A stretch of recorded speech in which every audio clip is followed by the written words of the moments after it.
today we're looking at my EDOL 647 signature assessment, which is where I identified a problem in the classroom and then found a strategy to kind of improve it.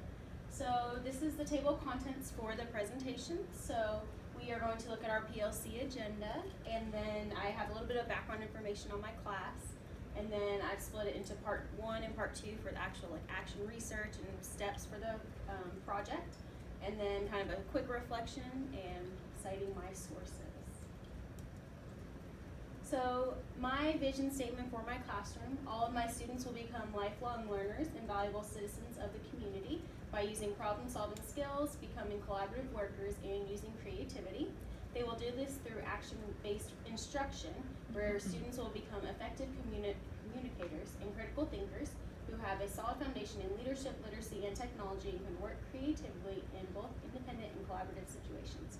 So at our school, we have a lot of beliefs in having the kids work together and really using problem-solving skills. So that's where I kind of took some of our school's vision and mission and kind of blended it with my own.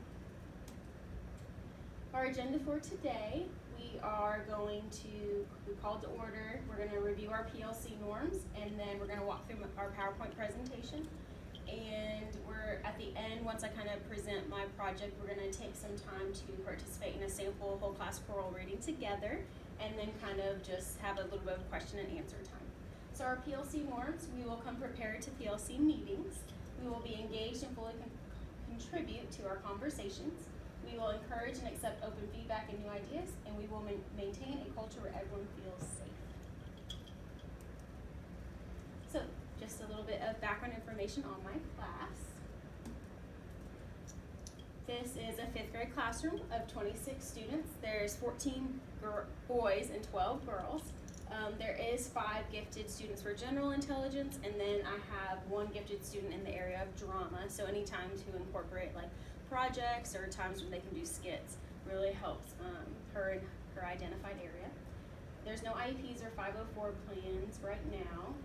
There's 8 students who read below the 5th grade benchmark according to the DRA, and then 18 students that are below the 70th percentile according to the correct words per minute, and then 12 students below the 50th percentile according to their words per minute. So that's why I decided to identify fluency as an area of need in my classroom. So the first part for the action research is to identify a problem.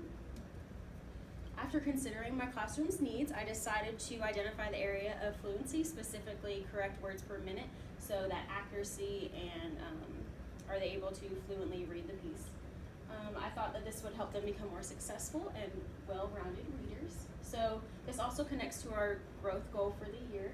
For the 2016-2017 school year, 100% of students will make measurable growth in their correct words per minute in an oral reading fluency assessment. So furthermore, 85% of students will score at or above the 50th percentile, and that percentile is 139 or more words per minute, according to the spring benchmark. So even though we're not quite to spring yet, I decided to work towards the goal of the spring benchmark. And then that is according to the Hasbrook and Tyndall oral reading norms. And then this is a sample of the fluency norms. So this is grade 5 right here, and it's split into percentiles, then fall, winter, and spring. So we're shooting for this 139 right here, which is the 50th percentile, wanting kids to be here or above. It was my goal in the beginning of this project. So then I decided to research, okay, what's an intervention that I could do in order to help improve this problem? So my intervention implementation. And then after taking the benchmark data, I decided to research intervention strategies to help strengthen reading fluency in my classroom. And I decided to implement whole class choral reading. So I know that I emailed you the article ahead of time, and you had the opportunity to kind of scan through it, and you have that in front of you today. And this is where I pulled a lot of my information and my research to really support my thinking for improving my students' fluency through whole class choral reading. And then this is a link also to take you to a web-based article. Here are a few key quotes that I pulled out of the article that kind of supported my research. So the article is called "That Sounded Good, Using Whole Class Choral Reading to Improve Fluency." It's by David D. Page. These are 3 quotes that I found important. I'm just going to give you a moment to read through those on your own.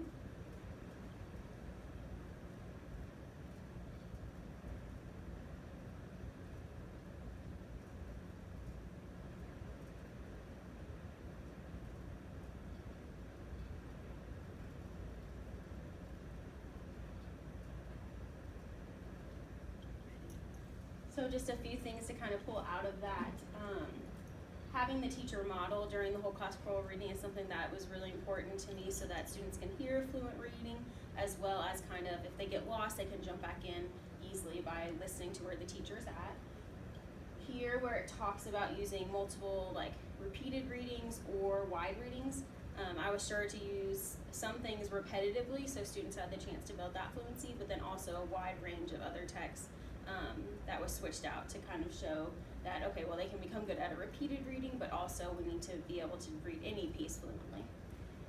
And then I really think that it helped with the engagement of my students. They enjoyed reading aloud together, and this supported that from this text.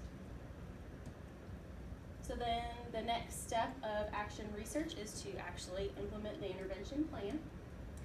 So my intervention plan included whole class choral reading, and I decided to incorporate it daily using repeated and wide reading. So I decided that I would use it in content and literacy. So in content we use a lot of articles for research and different things. So I was sure to use that for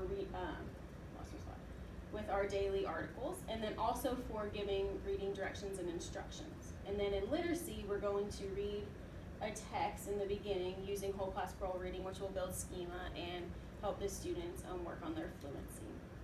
As for the assessment method, I chose one passage that they're going to complete 3 different times to kind of see what their growth is.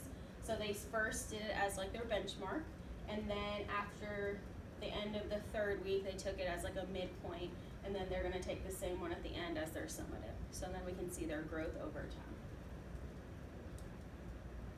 And then this kind of lays out the plan as well. So week 1, the very first thing I did was give that benchmark passage so that I could see where they're starting. And then 2 through 3, I was sure to incorporate whole class choral reading and social studies and literacy. And then at the end of week 3, I gave that same passage again to see how they grew. And then week 4 through 6, continued implementation from whole class choral reading, and I made a few modifications, which I'll talk about later. And then at the very end of week 6, I gave that summative passage one more time so I could kind of see what's their final growth just for those 6 weeks, and then make further plans in my classroom. So now here is the explanation of the intervention and then the modifications and data that I found. All 26 students in my class were given the same 1-minute fluency assessment. Their word count per minute was analyzed and compared to the percentiles on the Hasbrook and Tyndall oral reading norms. 46 of the class was performing above the 50th percentile, and my goal is for 85. So that was my personal class goal, and right in the beginning of this 46% mark. And then the following data was found from the benchmark assessment. So as you can see, there were about 12 students that were below the 50th percentile. We had about 6 that were between 51 to 70th percentile, and then 5 that were between 71 and 85, and then 3 students that were up in that really high percentile. So this is where I kind of started with in order to take my intervention further. So every day we use whole class choral reading in the lesson plans.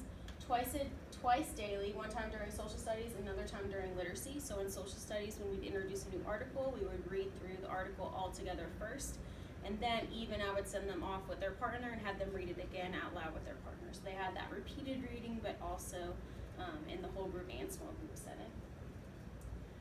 It's practiced in a variety of ways. We used echo reading sometime, partner reading, and then of course the whole group reading together. And then we use different types of text. So in social studies, it was a lot of nonfiction, but in literacy, we were looking at different genres. So we used, fantasy, historical fiction, and those types of genres as well, which includes fiction. Then after 2 weeks of that, I gave, or I guess it'd be 3 weeks of that, I gave the midpoint passage, and you could start to see some shifting and some growth. So whereas there was 12 students in this range before, now it went down to 7. I had this one shrink down to 5, and then this, even though the kids are still, then I had this one rise up, so 8 students were between 71 and 85 percentile, and then even the higher kids kind of grew a little bit too, so that was really good to kind of see that growth. So off of that, I decided to continue what I was doing, but then I also kind of made some modifications. So I grouped students according to their abilities, and I really wanted to focus on those 2 lower groups. So with the differentiated groups, I was able to give ability level passages, and for the lower kids, I still continued to give 5th grade level passages. But for the kids that were being really successful, I wanted to still provide challenges for them, so I was able to provide 6th or 7th grade level texts for them to work on. And then it allowed me to focus in on those 2 lower groups too, and really listen to them and give them some feedback to help them improve as well. And then we still continued the whole class reading while adding in the small group reading. So the small group reading might have been in social studies, where we were looking at the executive branch. I found a few different texts that were different levels that applied to the same topic, but kind of gave students what they needed. So that was kind of the modifications that I made after that benchmark. And then I continued implementing this until the end of week 6. And then at the end of week 6, I gave the final passage to see their growth. And as you can see, a lot of the students really grew in their fluency. We still had about 3 students that were below the 50th percentile, but the rest at least met that 50th percentile and then were higher than they needed to be. So then kind of looking at the data analysis, only 5 students remained under the 70th percentile according to the rubric. So that left only 3 students below the 50th percentile, but I just kind of broke it down even more to see, okay, who's even below the 70th. The goal was for 85% of the class to score above the 50th, and 88% of the class met that goal. So luckily, it showed that intervention was really successful for the students.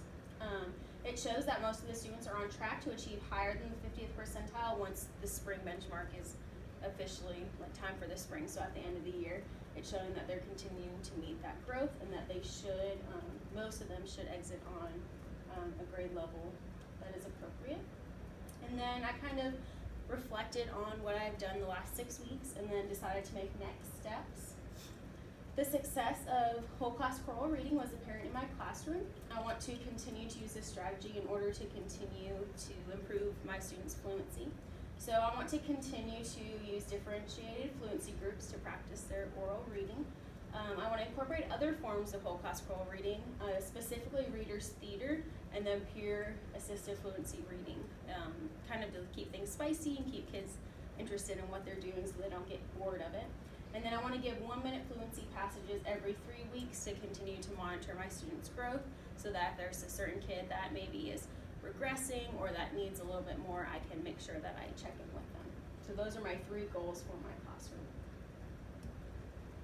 And then this is the bibliography for the passage that I used for my research. So now we are going to take some time, and I have the passage in front of you that we're all going to practice reading whole class oral reading together, and then you can have a time of questions. So here we go.